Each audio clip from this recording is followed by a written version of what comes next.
Time for our last presentation before afternoon tea. Joining us from LA, is it? Yes. Joining us from LA is Andrea Kao, who's going to tell us to keep calm and mind the docs. Please make her welcome.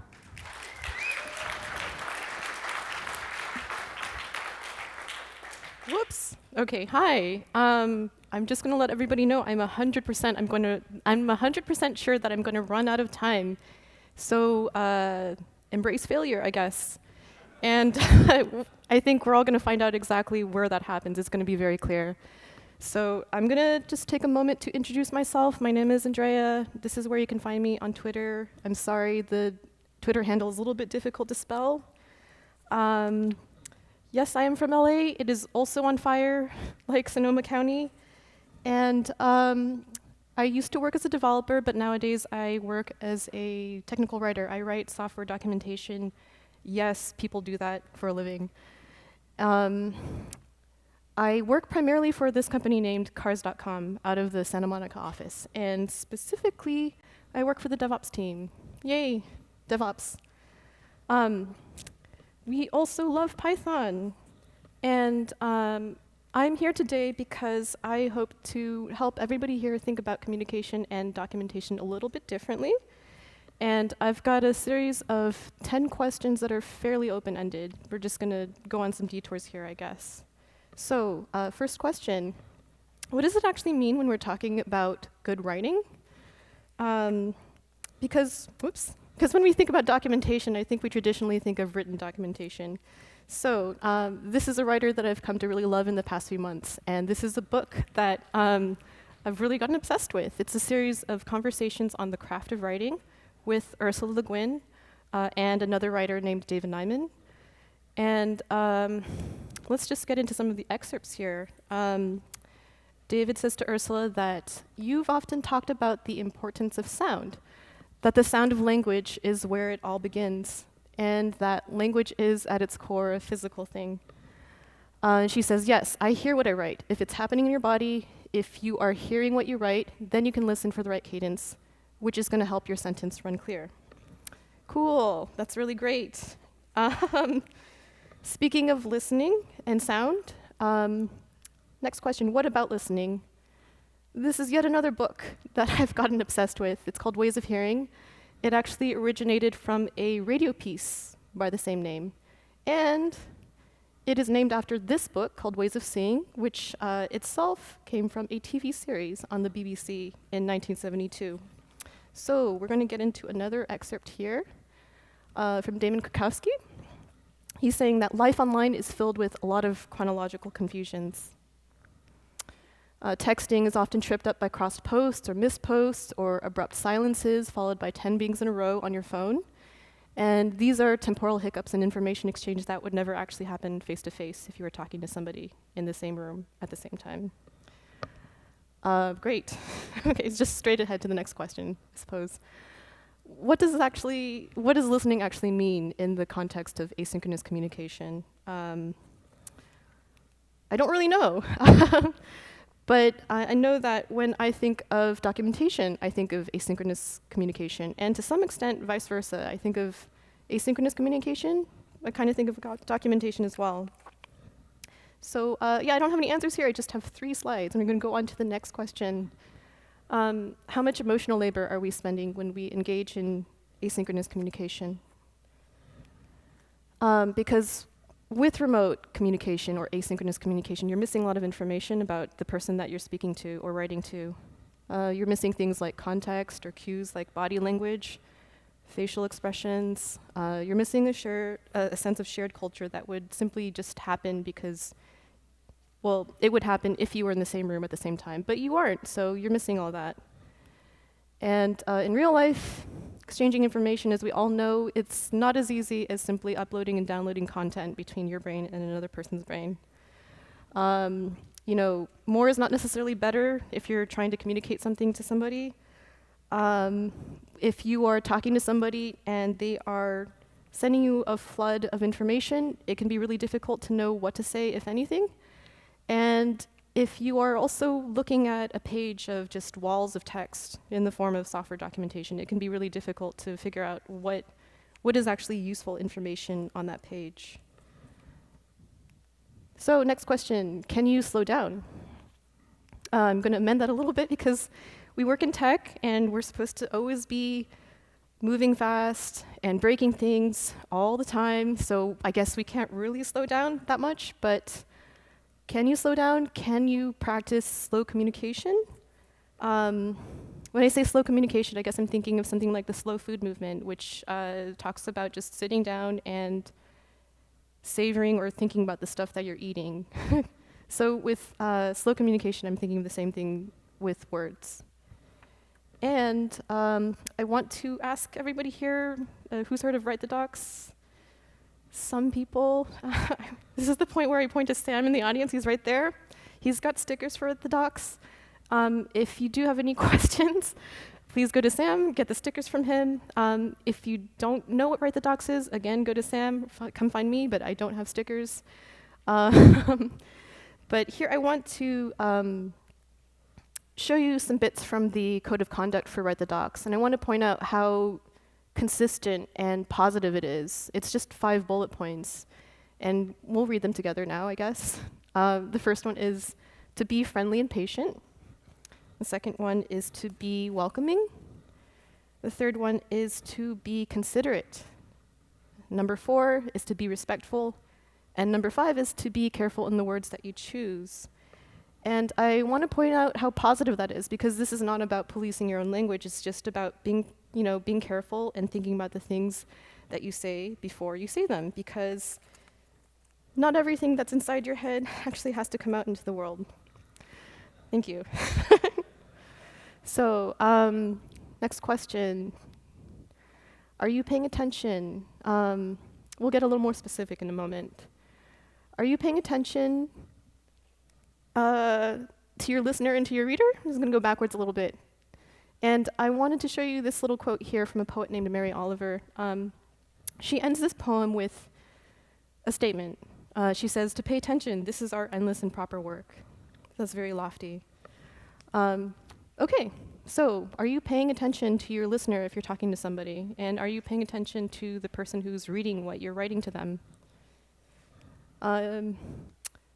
Okay.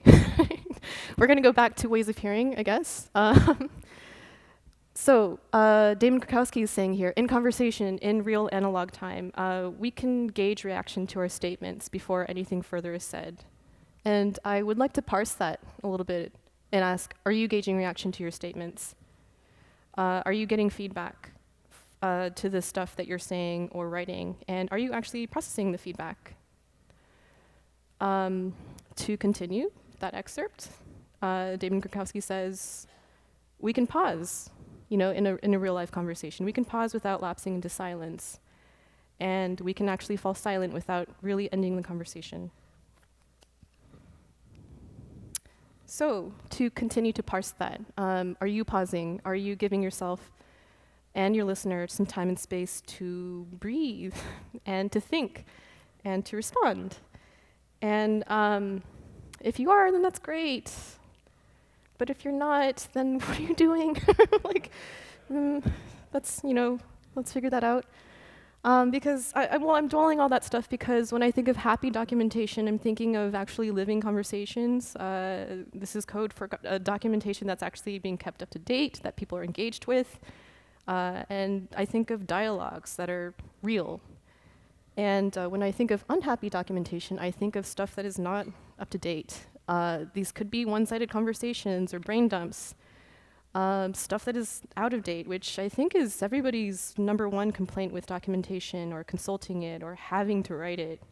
So, okay. Next question. What is the medium that you're using to communicate? I've got a quote here from somebody named Marshall McLuhan. He coined this, I'm just getting a little repetitive here. He coined this in the 1960s. The medium is the message. And I want to show an example in the form of some subway maps. This is a map of Tokyo. Oh, it's really low res. It's fine. This is completely not meant to be used by somebody who's actually really, in real life, trying to travel through the city of Tokyo. It's It's probably not got any angles, like hard angles in it. It's just all round shapes, loops, things. It kind of looks like an eyeball. But I'm going to show you the actual map that people, I think, that people use to traverse Tokyo. And it's also not an like a truly accurate representation of how the routes actually lay out within the city, but it is completely much more usable. It's got different colors that don't really hurt your eyes. And it's probably printed out on a sheet of paper that is easy for somebody to hold while they're walking around. So great. Yes, next question. Are you taking yourself too seriously? This is a cover of Wired magazine from 2003 when graphic design was very different and PowerPoint was new. And I wanted to highlight a couple of essays from Edward Tufte and David Byrne. Some background information here if you're not familiar with who they are. I'm going to point out that Edward Tufte really takes himself seriously, and he really hates PowerPoint. And okay, he's free to do that. I also wanted to point out that I guess, you know, if anybody's familiar with design here, you might know that he's put out a trilogy of books with extremely dry titles. I am not going to read them, just going to tell you about them. Here's some photos of the covers. And I'm bringing that up because I don't know, as somebody who writes documentation, if I'm ever going to get through those books, because I find them intimidating, but I think, you know, he's a great person. I did read that he published and designed those books all by himself, or whatever. He controlled the process, and I'm thinking of that because this is an example of him using the exact medium that he wanted to convey the message that he wanted. And you may ask yourself, does the medium of your communication or documentation actually fit the message that you want to convey? So, onwards to David Byrne, he loves PowerPoint. He repurposed it in 2003 to make some art, and this is, I think this is kind of a big deal because I don't think anybody or at Microsoft actually ever thought anybody would do that. So he repurposed this business tool to make some art. He put this art out in the form of this book and DVD with an extremely difficult to read title, which was meant to make fun of these titles. And speaking of business, I guess I've got some, oh yes, this is where my slides get a little bit rough because I ran out of time and we are probably running out of time, but here we are. I'm going to show some gratuitous gifts here. Here's a scene from Stop Making Sense. That's David Byrne wearing an oversized business suit, dancing forever. And, oh, did I click something? Here's a scene from Paris is Burning. This is just a performance of executive realness, business. So you're going to see a lot of these red slides. I just want to reiterate a few things that we've been talking about this weekend with embracing failure and just trying stuff out and having fun. In each of these cases, I think that these performers are starting with some parody. They're making some imitations of things that might not be very good, or they might be extremely good. They probably practiced a lot to get to the stage like that. And yeah, how does that actually apply to what we're talking about here?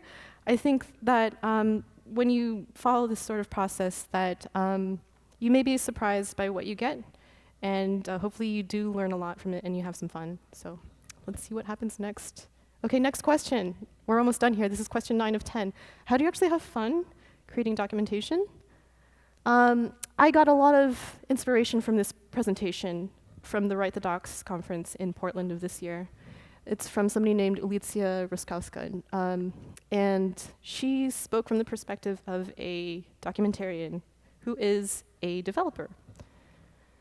It was an awesome presentation, and I think some of my main takeaways had to do with the priorities that developers have when we talk about introducing new tools into the developer workflow. So those will include things like version control, reproducibility and reusability of things, like diagram components, and perhaps tools that are pretty easy to learn so that you don't have to worry about leveling everybody up on your team when you're introducing something new.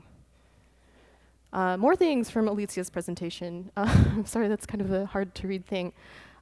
Is the tool that you're looking to introduce into your workflow, is it written in a language that is familiar to your developers?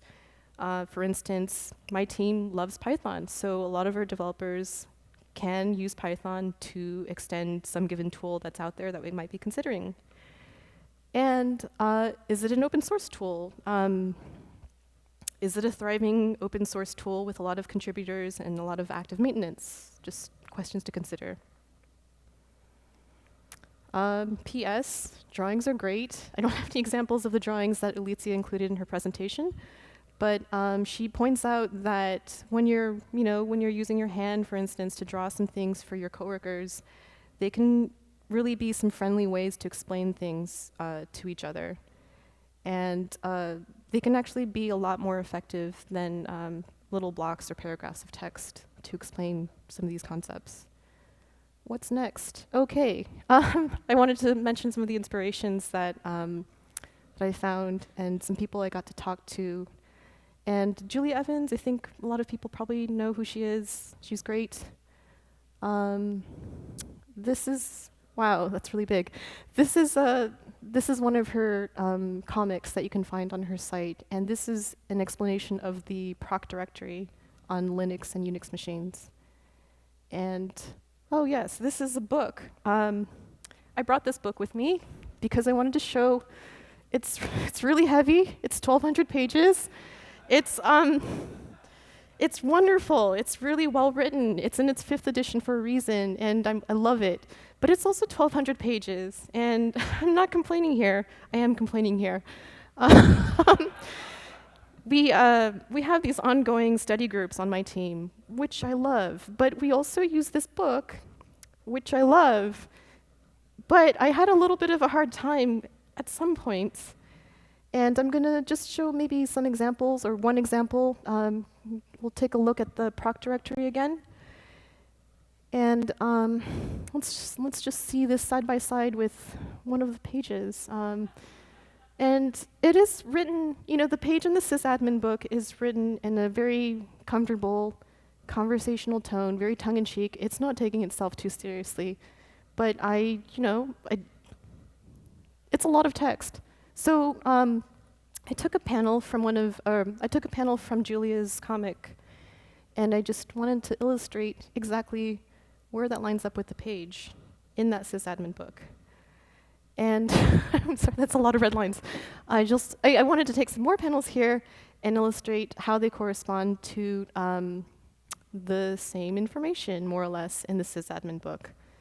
And I don't know what slide is next. Oh, okay. What I'm pointing out here is that we can rewind a little bit to look at the comic as a whole. Not too much information. Yes, a lot of words, but also quite a bit of color, and that's wonderful. And she gives a little brief introduction in the front. She gives some examples of directories that you may find very useful within the proc directory. And then right here, she gets out of the way. She says, just, if you want to look for more information, consult the man pages. Read the manual. So we're just going to slide ahead casually. And the other inspiration that I found during the process of developing this talk is somebody named Vaidehi Joshi. And I think she hosts a podcast named Base CS. And she's also got a collection of hand-drawn sketches on the Medium site that corresponds to Base CS. They are very pretty. And I wanted to illustrate how she illustrates a data structure that I had never heard of before. It's called a trie, even though apparently it comes from the word retrieve. But, wow, that's really big. Yeah, so she draws everything, or she writes everything on graph paper, it looks like. That's cool. I wanted to show some other illustrations here. They're very pretty, very useful. Right here too, nodes and stuff in different colors. So, yeah. Like, I guess I wanted to go back a little bit to the David Byrne stuff and what he was doing with this project. Yeah, EEI, I don't remember the words. So he's taking subjective, even emotional information and presenting it in a familiar audiovisual form, PowerPoint. Those are not my words. Those are taken from the description of his project. But when I read that, I thought, that is really interesting to relate to what Vaidehi Joshi and Julia Evans are doing with their hand drawings. They're taking objective, possibly emotionless information, and they're presenting that information in a very untraditional, but very familiar visual form because handwriting and because hand drawings. What's next? Okay, yeah, so what I'm trying to say all here is let's please try to restore a sense of humanness to our human-created technology. I think that'll really help us all understand each other better, especially if we're trying to explain very complicated technical concepts. Handwriting might help with that. And last question, what is actually next here? Where have all these detours actually led us today? I'm going to sum up a little bit here. First point here, that drawings and stories are fun. They actually help us remember things, especially when it comes to handwriting and hand drawing. Research has shown that doing stuff, handwriting and hand drawing actually reinforces a lot of things in your brain, as opposed to typing stuff out or not using your hand like that. Emotional labor, it exists. And your medium is actually part of your message, so you might want to think about that and make a wise choice. So let's go have some fun, learn by playing. And I wanted to thank everybody. I didn't actually finish writing this presentation, but thank you for letting me talk to you. Thanks to all the volunteers and the venue staff and the organizers. Thank you for everybody here that's creating a space for these kinds of conversations. Thank you again for, I guess thanks to the organizers for bringing Shah and Jessica here this morning. I cried. And we're very lucky to be here with all the fires that are going on. So I'm going to post some information online in the form of gists. And this is, again, where you can find me. And I would love to just hear any feedback that you have. So that's it for me. Thanks, Andrea. That book looks very heavy. Yes.